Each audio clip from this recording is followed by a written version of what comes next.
Assalamualaikum warahmatullahi wabarakatuh. Nah, pada pertemuan kali ini kita akan membahas tentang puisi bebas atau tidak berpola.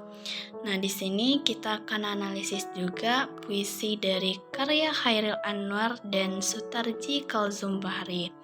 Nah, di sini kita juga akan membandingkan puisi berpola dengan puisi tidak berpola. Nah, simak penjelasan berikutnya. Puisi bebas adalah sebuah puisi di mana penulisannya tidak terikat dengan peraturan baku penulisan puisi, seperti bebas dari sajak, rima, jumlah baris, dan pemilihan kata. Nah, puisi ini lebih menekankan terhadap isi puisi yang ungkapan hati atau perasaan hati dari sang penulis, sehingga makna dari puisi ini lebih mendalam dan mengandung kata-kata yang lebih puitis dan nilai estetika yang tinggi. Selanjutnya, puisi yang tidak terikat oleh pola irama atau irima tertentu. Nah, puisi bebas memberikan kebebasan penuh bagi pengarang dalam penggunaan bahasa dan struktur. Adapun ciri-ciri puisi bebas tidak terikat pada sajak, rima, jumlah baris, dan pemilihan kata. Yang kedua, mengandung kata-kata puitis dan nilai estetika yang tinggi. Yang ketiga, isinya adalah ungkapan hati dari penulis.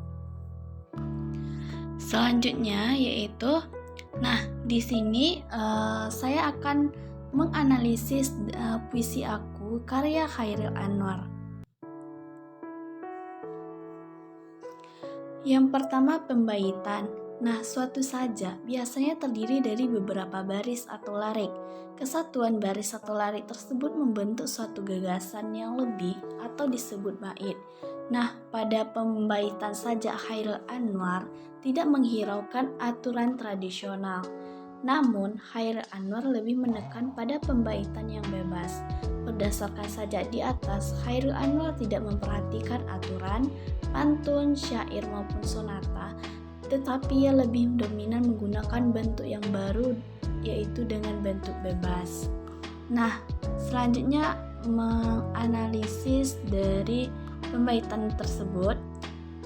Memanglah situasi zaman akan ikut menentukan corak suatu karya sastra. Nah, oleh sebab itu sudah sewajarnya apabila Chairil Anwar menciptakan bentuk puisi yang baru yang sesuai dengan alam pikiran lingkungan masyarakat.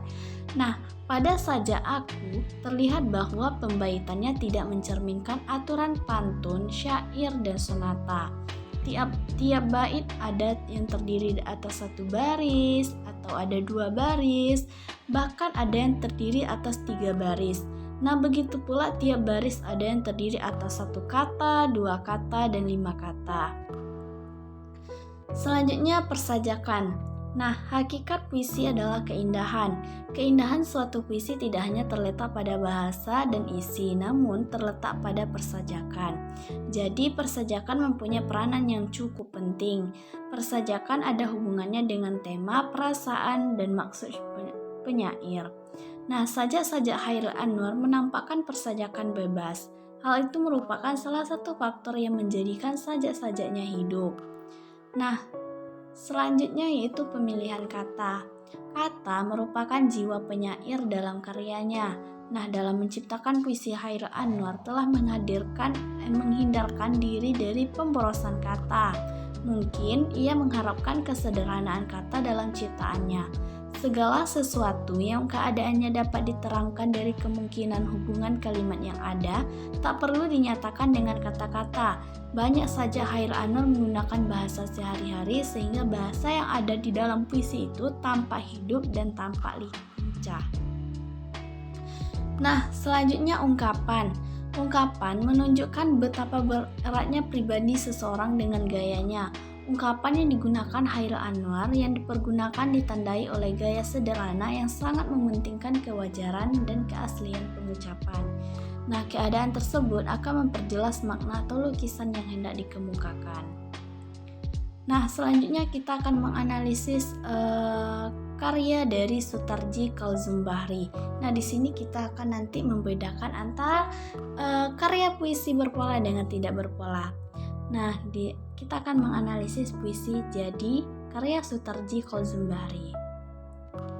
Nah, pada sajak jadi di atas dapat kita lihat bahwa Sutarji menggunakan bahasa sehari-hari dalam sajaknya, seperti kata derita, luka, duri, sepi yang biasa digunakan untuk mengungkapkan kesedihan dalam kehidupan sehari-hari. Selanjutnya yaitu puisi jadi. Karya Sutarji Kholzembahri ini menggunakan gaya puitis yang sederhana namun menggambarkan kekuatan kata-kata dalam mengungkapkan makna yang mendalam. Nah, puisi ini menggunakan repetisi kata jadi untuk menggambarkan transformasi atau perubahan dari satu keadaan menjadi yang lain. Nah, setiap baris puisi menunjukkan bahwa tidak setiap hal memiliki konsekuensi yang pasti atau menjadi sesuatu yang diharapkan. Nah, penggunaan kata-kata yang sederhana dan berulang ini memberikan ritme atau pola yang kuat pada puisi, menciptakan efek pembacaan intens. Puisi ini menunjukkan bahwa tidak semua penderitaan menjadi luka atau duri, dan tidak setiap tanda atau pertanyaan memiliki makna atau keraguan yang pasti.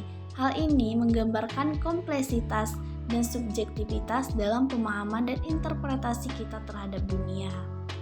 Nah, pada bagian akhir puisi, penggunaan kalimat yang kuat, memandang kau pada wajahku, menunjukkan suatu momen keinsyafan atau pengakuan akan adanya kehadiran yang lebih besar, merujuk pada kehadiran Tuhan. Nah, puisi ini menyiratkan pertanyaan tentang makna hidup dan hubungan manusia dengan sesuatu yang lebih besar di luar dirinya. Jadi, di sini kita akan membedakan beberapa karya dari puisi bebas dengan puisi tidak berpola. Nah, puisi tidak berpola tidak terikat oleh unsur rima. Nah, sedangkan puisi berpola mempunyai pola rima seperti rima berpeluk, rima kembar, rima bersilang.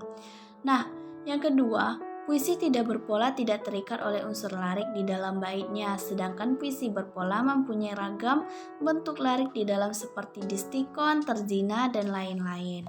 Nah, demikianlah pembahasan materi kita pada kali ini. Apabila terdapat kesalahan mohon dimaafkan. Assalamualaikum warahmatullahi wabarakatuh.